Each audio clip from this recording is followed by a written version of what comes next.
America की एक बहुत मशहूर यूनिवर्सिटी है, हार्वर्ड बिजनेस स्कूल, और उनकी टैगलाइन है कि we provide leadership for America.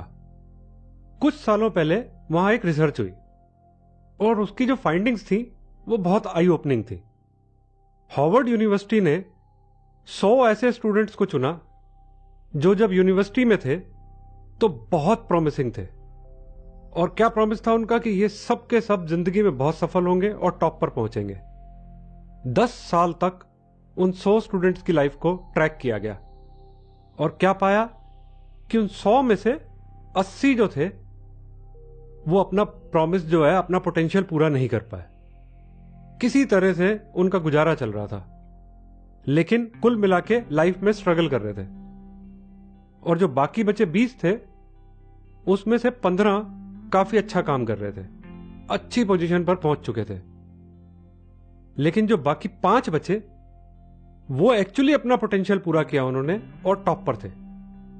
यानी जो उनका पोटेंशियल था उस हिसाब से उन्होंने ऊंचाइयां छू ली थी। और पता उसका कारण क्या निकला? 80 लोग जो कुछ नहीं कर पाए, उनका लाइफ में कोई गोल नहीं था, डायरेक्शनलेस थे। और जो अगले 15 थे उनके पास कोई गोल था, यानी डायरेक्शन थी। और जो बाकी 5 थे जो सुपर सक्सेसफुल लोग थे, वो सिर्फ एक कदम आगे थे। यानी उनके पास कोई क्लियर कट गोल था, बहुत क्लियर डायरेक्शन थी। यानी कोई गोल ना होना असफलता की तरफ ले जाता और कोई गोल होना सफलता की तरफ ले जाता। और अगर आपका गोल क्लियर है तो वो आपको सुपर सक्सेस की तरफ ले जाता। एक एग्जांपल जिससे ये स्टेटमेंट क्लियर हो जाएगी। अब मान लीजिए आपको कहीं जाना है और आप रेलवे स्टेशन पर पहुंच गए, टिकट विंडो पर गए और क्लर्क को कहा कि एक टिकट दे दो। अब कैसे रिएक्ट करेगा क्लर्क? भाई पूछेगा ना कि बॉस जाना कहां है, कहां का टिकट दूं? और अगर आप कहते हो कि वो तो मुझे पता नहीं, जाना कहां है, कहीं का भी टिकट दे दो, अब क्लर्क के पास क्या ऑप्शन है? या तो वो आपको पागल समझकर भगा दे, या ठीक है उसे क्या लेना देना, जो ट्रेन जा रही है उसका टिकट पकड़ा दे। अब क्योंकि आपका कोई गोल तो है नहीं, तो ना जाने आप कहां पहुंच जाओगे। एक बात पक्की है, जहां भी पहुंचोगे आपको पता चलेगा कि अरे यहां तो आना ही नहीं था।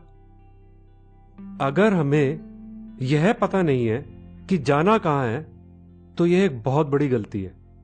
और अगर आप ये मानते हो कि यह गलती है, तो अपने जीवन के साथ ये क्यों कर रहे हो कि बिना किसी गोल के जिए चले जा रहे हो, चलते जा रहे हो?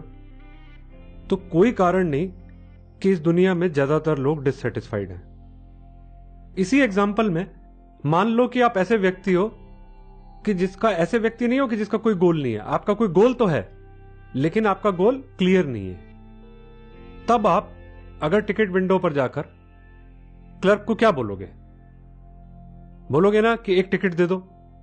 अब सामने वाला फिर पूछता कि भाई साहब जाना कहां है, तो आप उसको कहते हो कि बॉस यह तो पता नहीं, लेकिन किसी ऐसी जगह जाना है जहां पे समुंदर हो, बीच हो। अब क्लर्क को पहले के मुकाबले थोड़ी आसानी होगी और वो आपको किसी ऐसी जगह का टिकट देगा जहां समुंदर हो। अब थोड़े से ब्राइट चांसेस हैं कि शायद आप ऐसी जगह पहुंच जाओ जहां आप वाकई जाना चाहते थे। ये नहीं भी हो सकता। लेकिन अगर आपका गोल बिल्कुल क्लियर है तो आप सीधे जाकर गोवा की टिकट मांगोगे और वहीं पहुंचोगे जहां आपको जाना था। यानी शुरू करने से पहले आपके थॉट लेवल पर आपको जितनी एक्सरसाइज करनी है कर लो। पहले यह क्लियर करो कि आपने जाना कहां है। जब यह बात क्लियर हो जाए तो एक्ट करना बिल्कुल आसान हो जाता है। मैंने अपनी लाइफ में 1999 में यह जाना कि क्लियर गोल की कितनी वैल्यू होती है। अब हुआ यूं कि मैं एक मैनेजमेंट ट्रेनिंग प्रोग्राम अटेंड करने गया। पहले दिन ही जो ट्रेनर थे उन्होंने यह स्टेटमेंट दी कि गोल और क्लियर गोल एक मेजर डिफरेंस होता है सक्सेस और सुपर सक्सेस में, और हाथ में एक गोल सेटिंग शीट पकड़ा दी और कहा क्या कि कोई भी गोल ले लो जो अब से 3 महीने में पूरा करना आपको इम्पॉसिबल लगता हो, और उसके बाद उन्होंने बोला कि मैं आपको गारंटी देता हूं कि अगर आपका यह गोल पूरा नहीं हुआ तो मैं आपके कोर्स की फीस वापस कर दूंगा। अब हमारी कंपनी उस समय पे एक बहुत प्रोग्रेसिव कंपनी थी, काफी नई कंपनी थी, लेकिन ग्रोथ रेट काफी अच्छा था। लेकिन हम लोग कैश फ्लो की प्रॉब्लम फेस कर रहे थे। अब सेल्स तो हो रही थी पर पैसा वापस नहीं आ रहा था। हम लोगों से जितनी कोशिश हो सकती थी हम अपनी तरफ से कर रहे थे। जो कैरियर में उस टाइम पर मुझे लगा कि यही सबसे बड़ी समस्या या चैलेंज था, तो मैंने अपने गोल वाले कॉलम में यही लिखा कि कैश फ्लो ठीक करना। अब ट्रेनर ने मेरे से पूछा कि क्या मेरे हिसाब से ये एक क्लियर गोल है, तो मुझे लगा कि हां भाई बिल्कुल क्लियर गोल है, कैश फ्लो ठीक करना है। तो जो बाकी पार्टिसिपेंट थे उन्होंने भी अपने अपने गोल लिख रखे थे, जो भी उन लोगों को लगता था कि क्लियर गोल है उन्होंने लिख रखे थे। And then the trainer explained कि गोल और क्लियर गोल में क्या फर्क होता है। ही सेड कि जब तक आपका गोल स्मार्ट नहीं है तो वो क्लियर गोल नहीं होता। स्मार्ट यानी SMART, और इसमें S stands for specific, M is measurable, A is attainable, R is realistic, और T इज यानी गोल टाइम बाउंड होना चाहिए। उसके बाद उन्होंने ट्रेन टिकट के एग्जाम्पल से ही एक्सप्लेन किया कि स्मार्ट गोल क्या होता। जैसे मान लो आप मुंबई जा रहे हो, दिल्ली से मुंबई जा रहे हो, तो एक ट्रेन टिकट होती है जो आपको बताती है कि आप दिल्ली से मुंबई राजधानी से जा रहे हो, तो बिल्कुल स्पेसिफिक है। और दिल्ली से मुंबई की दूरी 1407 किलोमीटर है, यानी मेजरेबल भी है। और यह डिस्टेंस राजधानी 16 घंटे में पूरा करती है, यानी अटेनेबल है, रियलिस्टिक है। जाने की डेट और टाइम लिखा है उस टिकट पे, पहुंचने की डेट और टाइम भी टिकट पर है, यानी टाइम बाउंड भी है। इसके बाद ट्रेनर ने कहा कि अब मैं अपने गोल को देखूं कि क्या वो एक स्मार्ट गोल है। अब मेरा गोल क्या था? मैंने शीट पे लिखा हुआ था कि कैश फ्लो को ठीक करना है। स्पेसिफिक है लेकिन मेजरेबल नहीं है। ही आस्क्ड मी, अच्छा अभी तुम्हारी जो कलेक्शन पीरियड है वो कितने दिन है, कितने दिन में पैसा लौट के आ जाता है? तो मैंने उसको बताया कि लगभग 5 महीने। To be more specific, it was 147 days at that time. तो ट्रेनर ने पूछा, अच्छा आपको क्या लगता है कि होना कितना चाहिए, या इंडस्ट्री का स्टैंडर्ड क्या है? तो आई टोल्ड हिम कि 100 दिन होना चाहिए मेरे हिसाब से, और यही हमारी इंडस्ट्री का स्टैंडर्ड है कि 3 महीने में अक्सर पेमेंट लौट के आ जानी चाहिए। देन ही सजेस्टेड मी कि oh you want your average collection period to reduce from 147 days to 100 days in 3 months time. He asked me, do you think it is specific? I said yes. Then he asked me, is it realistic, attainable? So though I was doubtful because it was stiff target, but I said yes. तो पता trainer ने क्या कहा? उसने बोला तो ठीक है, ये हो जाएगा और यही तुम्हारा स्मार्ट गोल है। मैंने अपना क्लियर और सो कॉल्ड स्मार्ट गोल दिए गए कॉलम में लिख दिया और गोल लिखा to reduce the average collection period from 147 days to 100 days till 31 March 2000। लेकिन मैं अपने मन में यह सोच रहा था कि बेटे ये होने वाला नहीं है और इसे तो मेरी फीस वापस ही देनी पड़ेगी। अब अगला कॉलम आया जहां यह भरना था कि अगर यह गोल अचीव हो जाता है तो हमें इसके क्या क्या फायदे होंगे। 5 फायदे लिखने थे। तो मैंने पहला फायदा लिखा कि कैश हाथ में आ जाएगा और उस कैश से हम और ज्यादा लोग हायर कर सकते हैं। दूसरा फायदा लिखा कि एक बहुत बड़ी टेंशन सर से हट जाएगी। और तीसरा फायदा लिखा कि सेल्स के जो लोग हैं जिनका समय अभी पेमेंट चेज करने में जाता, वो अब बजाय पेमेंट चेज करने के नई सेल्स पे ज्यादा ध्यान देंगे, जिससे बिजनेस ज्यादा आएगा। और चौथा फायदा लिखा कि सेल्स के लोगों के लिए हम कुछ खर्चा भी कर सकते हैं, यानी कोई ट्रेनिंग प्रोग्राम ऑर्गेनाइज कर सकते हैं, कोई सेलिब्रेशन की पार्टीज कर सकते हैं। और 5वां फायदा मैंने खुद के लिए भी लिखा कि एक्स्ट्रा कैश मैं घर ले जा सकता हूं। बहुत कुछ पॉसिबल था। और उससे जो अगला कॉलम था वो ये था कि अगर यह गोल अचीव नहीं हो रहा एट द मोमेंट तो उसकी वजह से हम क्या प्रॉब्लम्स फेस कर रहे हैं। तो नंबर 1 मैंने यही लिखा कि रोज सुबह एक ही टेंशन है कि आज का खर्चा कैसे चलेगा, जब कैश ही नहीं आ रहा तो करें क्या। और नंबर 2 लिखा कि कैश फ्लो की प्रॉब्लम की वजह से ना केवल मैं खुद टेंशन में हूं बल्कि इस वजह से स्टाफ भी सारा दिन डांट खाता रहता। इसके अलावा तीसरा जो प्रॉब्लम फेस कर रहे हैं वो ये है कि ग्रोथ रुक गई है बिल्कुल। और चौथा कि जो सप्लायर्स हैं वो मटेरियल देने से कतराते हैं, मार्केट से ज्यादा प्राइस चार्ज करते हैं क्योंकि हमारी पेमेंट डिले हो जाती है। और 5वां कि घर में एंड में ले जाने के लिए कुछ पैसा ही नहीं बचता। तो उससे अगला कॉलम था कि एक ऐसा एक्शन प्लान लिखो कि क्या स्टेप्स लोगे जिससे ये आपका गोल जो आपने लिखा है ये अचीव हो जाए। अब मैंने काफी सोचा। थोड़ी देर सोचने के बाद जो मुझे उस वक्त लगा मैंने वो लिखना चालू किया, जिसमें पहले लिखा कि ओके, सबसे पहले मैं 31 जनवरी तक हम ये कोशिश करेंगे कि इस टारगेट को तोड़ लें, 3 हिस्सों में बांट लें। और पहले हिस्से में हम ये चाहेंगे कि we will reduce average collection period from 147 to 135 days. और जो फरवरी का महीना आएगा उसमें अगला घटाव लाएंगे, यानी 135 दिन से 118 दिन तक ले जाएंगे। और मार्च में 118 से 100 दिन पे ले जाएंगे, यानी 31 मार्च तक हम अपना टारगेट ऐसे टुकड़ों में बांट के पूरा करेंगे।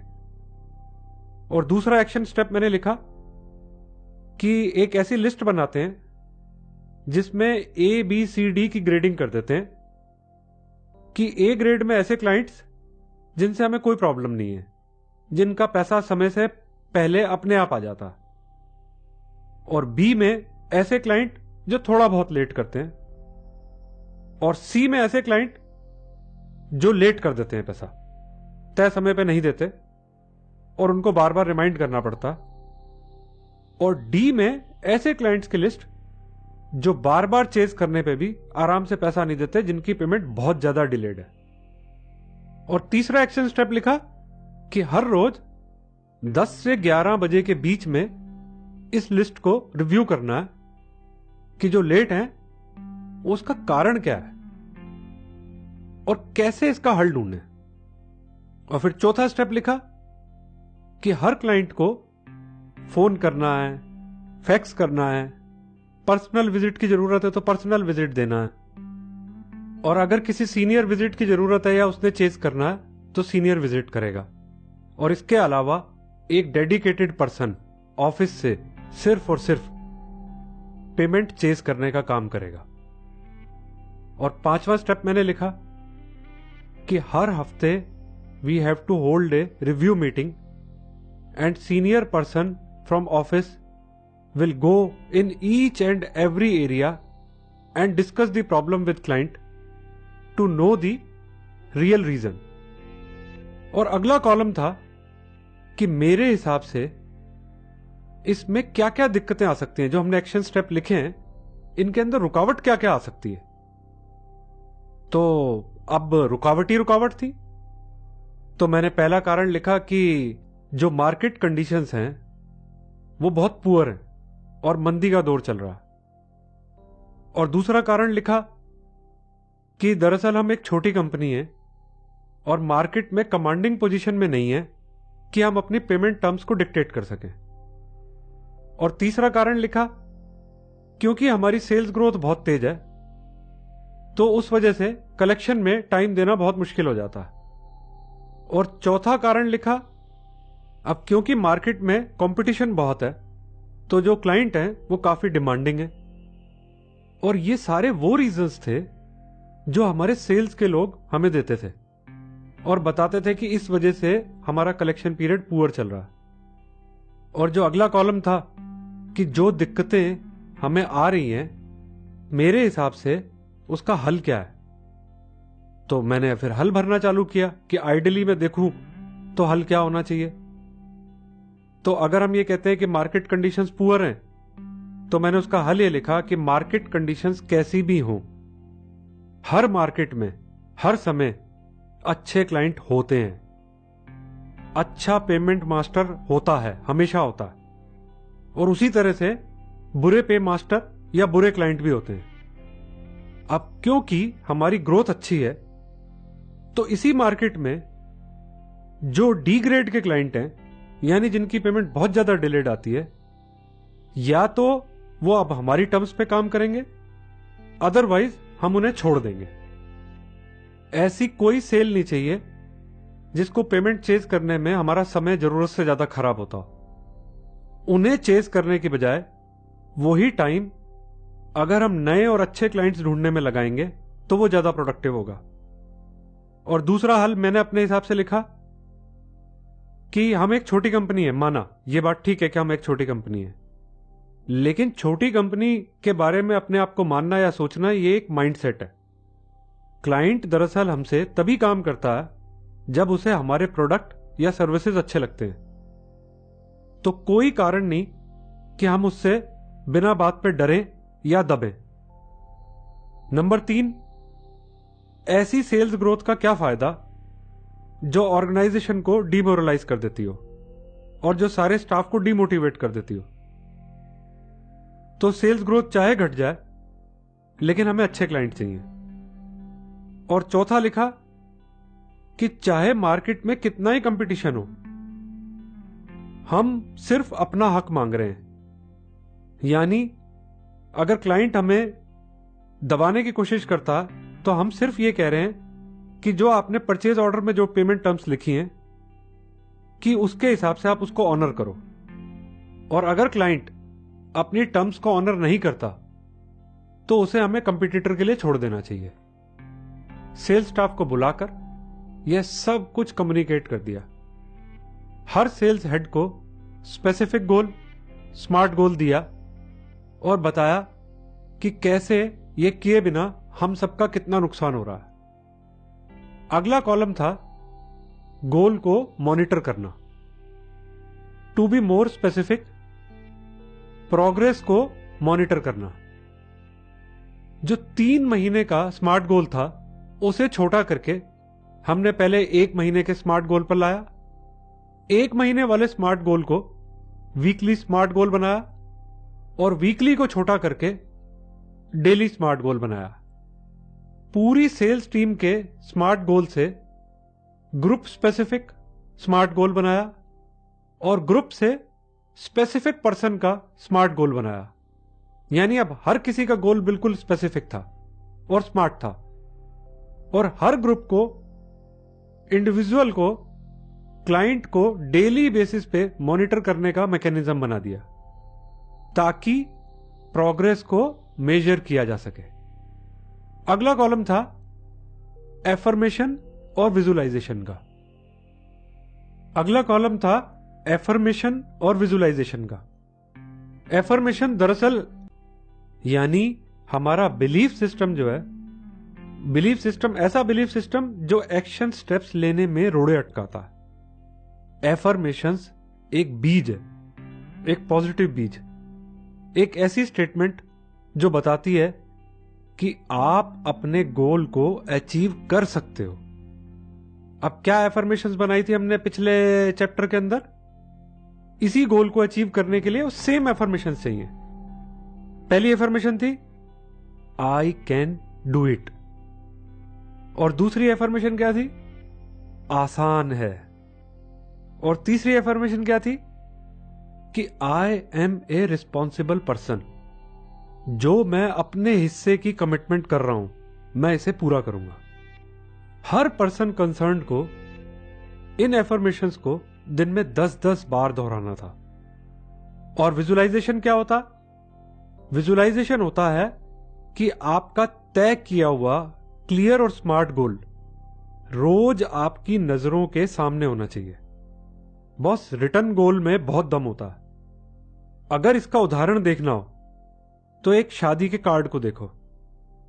एक डेट तय हो गई कि इस दिन शादी है, इतने बजे है, और एक वेन्यू तय हो गया कि इस जगह पे होनी है।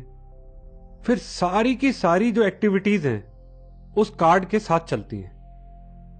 दुनिया भर के काम होते हैं एक शादी के अंदर। अगर देखो तो कितने सारे लोग इन्वॉल्व होते हैं, और अंत में सब काम हो जाते हैं, सारे के सारे गेस्ट आ जाते हैं।